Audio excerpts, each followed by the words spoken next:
Somebody's getting on my nerves. Somebody's getting on my nerves. Somebody's getting on my nerves. Was that line, forget that you're a lady and give them what they deserve? All right, show of hands if you guys remember that track from back in the day. I know I played that CD out. Another quick show of hands if you've ever felt like that dealing with somebody, and please don't call out their name if they're sitting right next to you. But how many times have you ever felt like that when dealing with people where they're kind of getting on your nerves and you really don't want to tell them, but they kind of are? Today we're hitting a little bit on how to stay top of mind without being obnoxious. You know, building relationships is so important in any industry, but I feel like there's a balance to be had there between being top of mind and being overbearing and outright intrusive.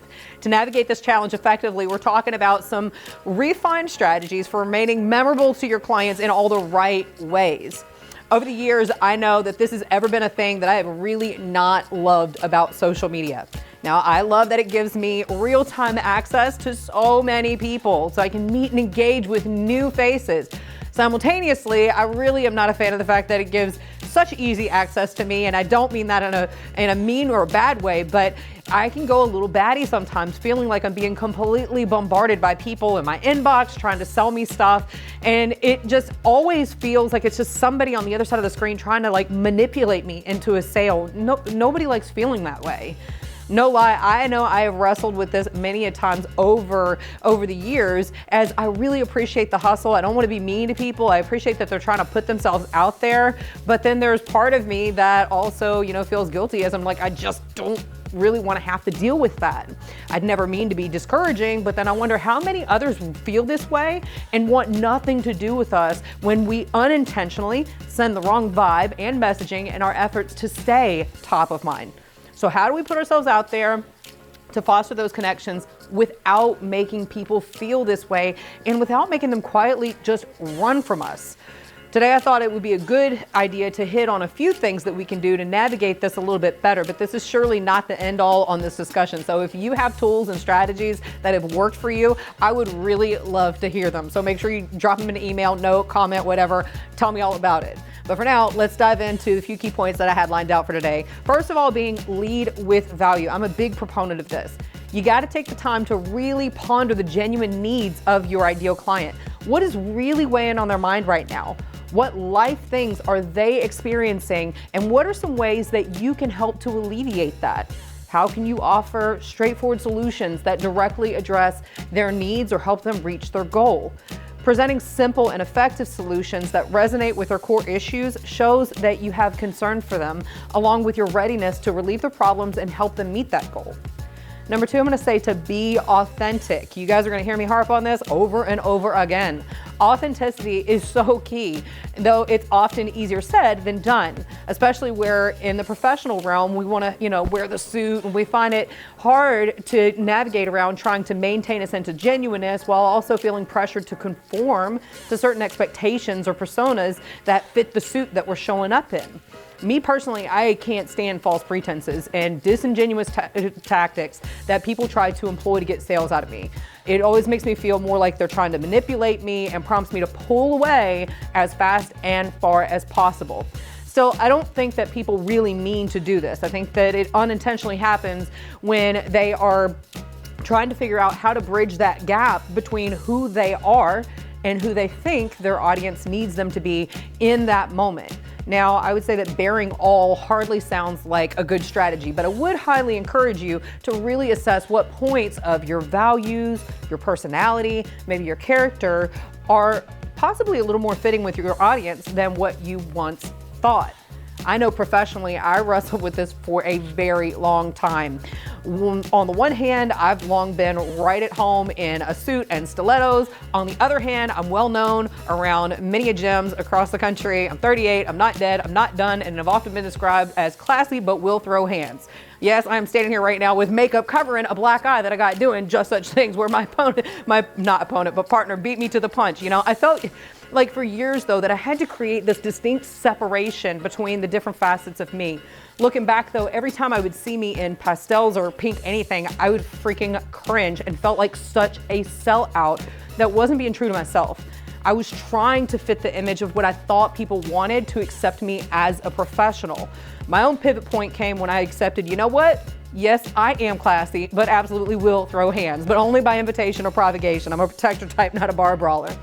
What I found though is that me being okay with who I am, who I really am, and the unique way that I connect with people gave me a stronger positioning with the people that I wanted to do business with, while making me less attractive to those I kindly don't. And I don't mean that to push anybody away in a bad way or reject anybody. It's just, I'm not the person people go to because they want coddled. I'm not the one to beat around the bush. I like to do business in a more pointed way. I want to cut through the fluff, get down to business, and get the job done exceptionally well. I would say edgy, concise, breviloquent as a new word that I'm just absolutely loving. Those are more how I like to communicate. I'm a professional, but I grow increasingly put off by the way we feel this need to show up, live in the LinkedIn life, and just putting on airs and being so disconnected from who we are. But you know what I've found is that there are a heck of a lot of people out there that feel the exact same way. They're sick of having the life choked out of them with their own tie, and they are relieved to have that fresh breath of air that comes with getting to do business with somebody who is the real deal. Emulating others who are killing it in business and in your industry might sound tempting, but remember, the world benefits more from your unique contributions and who you really are. Whatever your authentic personal and brand identity, owning it in a way that turns the right heads is key to locking eyes with your key prospects. Next, I'm going to say engage on social media, but don't intrude. Utilize social media platforms to maintain engagement with your audience. This should involve a combination of sharing your own content and interacting with your followers through comments, sharing their content, maybe conducting Q&A sessions. These interactions should keep the conversation going and strengthen your relationship with your audience. Now, a little PSA I'm going to drop here, because this one does kind of get me, is be real, but also relevant. Like 50 random posts asking them everything from their favorite color to their favorite soup is not the type of engagement that I'm actually talking about. Keep it real, relevant, relatable, and meaningful. If you're asking for their time and attention, you should be rewarding them with an incredible value for what they just gave you. As you continue to foster those connections, make sure you also maintain regular contact. Keeping in touch with your audience is essential, but it's important to strike the right balance. Don't be all up in their faces all the time, just saying, hey, look at me.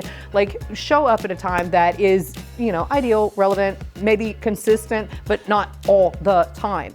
So a pro tip I would say is to make it a point to drop notes and reminders to yourself on your calendar or in your CRM to follow up periodically. And it could be just dropping a card in the mail, maybe shooting a text just to check in on them.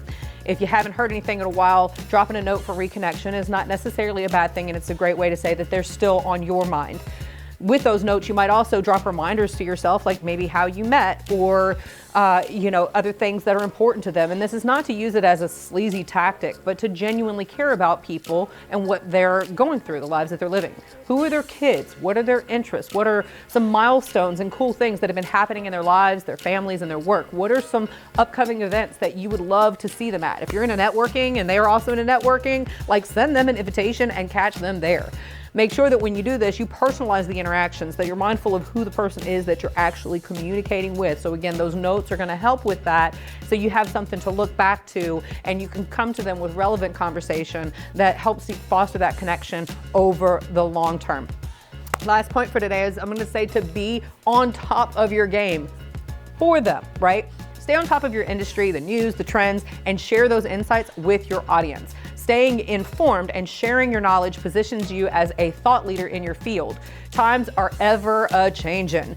There is so much stuff to keep up with, and it's so easy to feel overwhelmed. So you doing what you can to stay on top of your industry is a great way of saying, you know what, I know this is important to you, but also that it's so hard to keep up, but know that I got you covered. And this is where you get to insert your stellar sage advice or a quick hack that is going to change their life.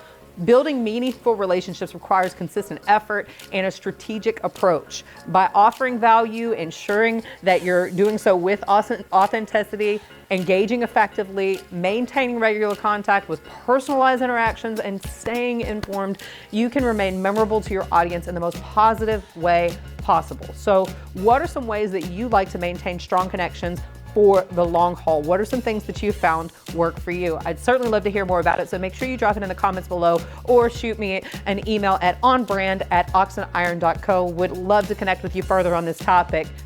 I hope you guys appreciated this video. If you did, make sure that you hit that like, follow, share, and subscribe action, and look out as we have a lot more content coming your way. Take care. Talk to you guys soon.